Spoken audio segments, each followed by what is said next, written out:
झाली, जे अवमूल्यन झालं, राजकीय कार्यकर्ता बाजूला पडला, पैशाचं महत्त्व जास्त झालं, निष्ठा कमी झाली, छोटी झाली. उन्हाळे सर, ही सगळी परिस्थिती निर्माण का झाली, कुणामुळे झाली आणि ही परिस्थिती खरंच बदलू शकते का आणि ती बदलण्याची ताकद कुणात आहे? खरं सांगायचं म्हणजे आज ज्या पद्धतीने अश्रूचे पाठ वाहिले, हं, ज्या पद्धतीने आक्रोश झाला, हा आक्रोश आणि तोही भारतीय जनता पक्षामध्ये, ही गोष्ट अतिशय लक्षणीय आहे. ज्या पक्षामध्ये संघाच्या कार्यकर्त्यांनी अखंड जीवन घातलं, ज्यांनी प्रचंड संयम दाखवला, अशा पक्षामध्ये आज सगळे इन्स्टंट कार्यकर्ते आलेले आहेत. त्यांना पटकन काहीतरी यश पाहिजे. हां. म्हणजे ज्या संस्कारामध्ये उपाध्ये वाढलेले आहेत, तो संस्कार कुठे आणि सध्याचे भाजपचे कार्यकर्ते कुठे, असा प्रचंड मोठा बदल भारतीय जनता पक्षामुळे मोठ्या प्रमाणावर झालेल्या इनकमिंगमुळं झालेलं आहे. आणि त्याचंच दर्शन मला असं वाटतं, की आज आपल्याला या वर्षाच्या शेवटी आपल्याला घडलेलं आहे. आता याच्यामध्ये गंमत अशी आहे, की कार्यकर्ता हा शब्द वापरायचा का?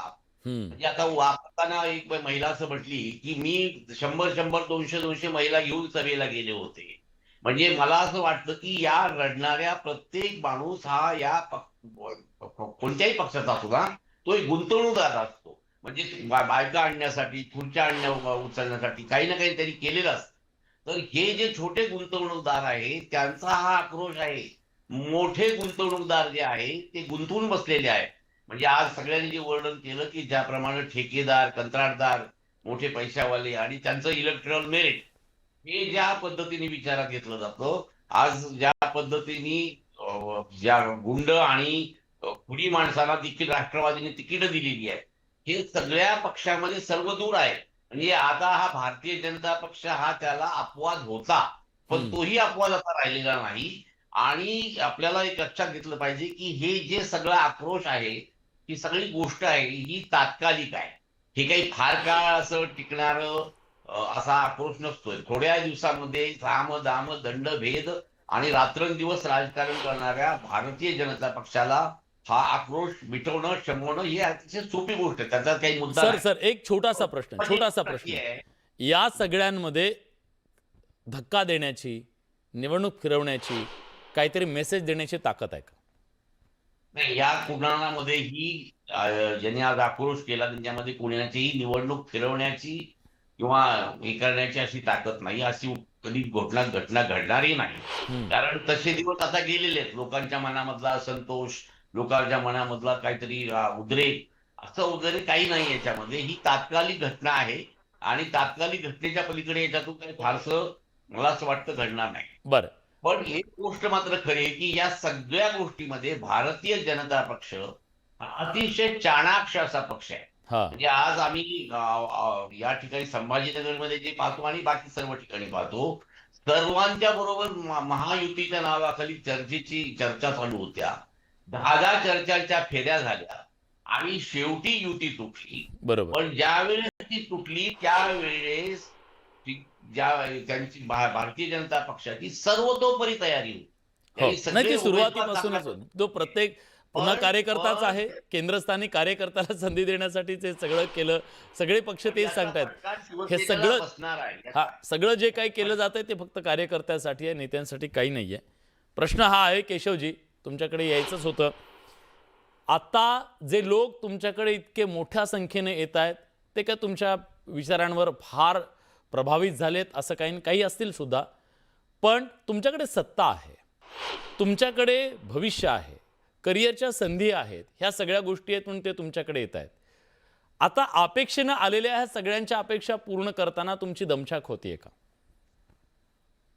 सगळ्या प्रश्नांची उत्तर देतो. मला सगळ्यात पहिल्यांदा आपले इथे जे विचारवंत तिन्ही बसलेले आहेत, मग ते हेरंब कुलकर्णी असतील, संजय उन्हाळे असतील किंवा आमचे मित्र त्या ठिकाणी बसलेत, त्या तिघांबद्दलही, तुषारजींबद्दल तिघांनी भारतीय जनता पार्टी टीका करावी.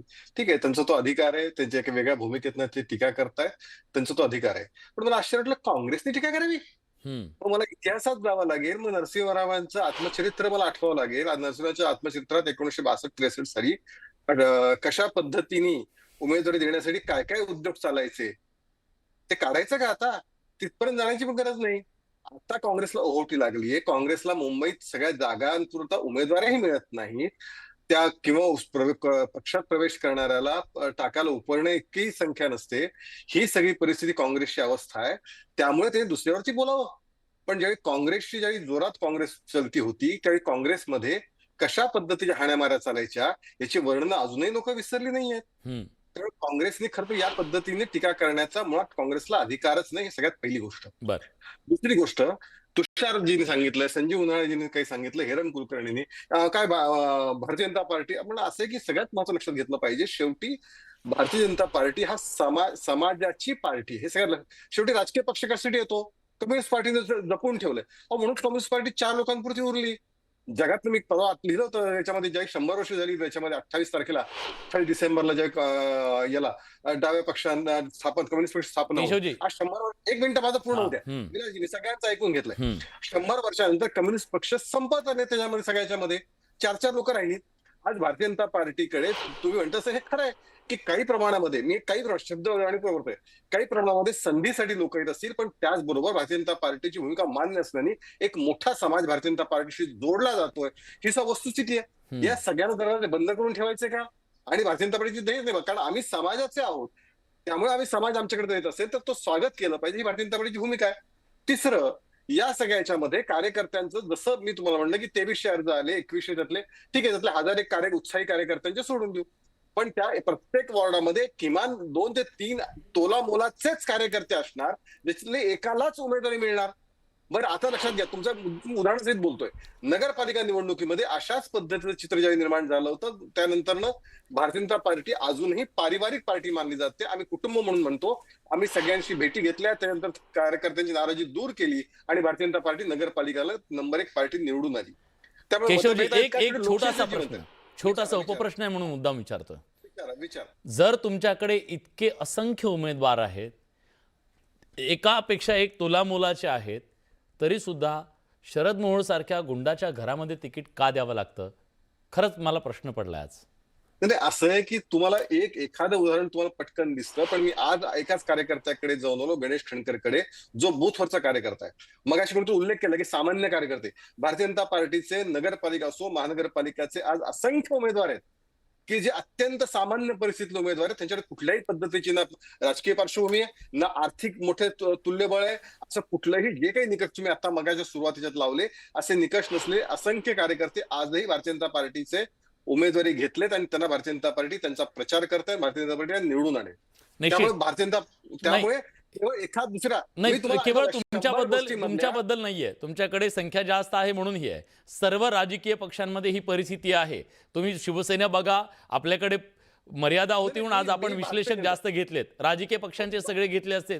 मुद्दा तो नाही, आपण एक वैचारिक चर्चा करतो, ही परिस्थिती का निर्माण झाली. मी वैचारिकच चर्चा करतोय, मी वैचारिकच मुद्दे मांडण्याचा प्रयत्न करतोय आणि मी उदाहरणासहित सांगतोय. म्हणून मी गणेश खणकर अशी असंख्य उदाहरण मी देऊ शकतो, जे सर्वसामान्य कुटुंबातल्या ज्यांची संख्या खूप मोठी आहे.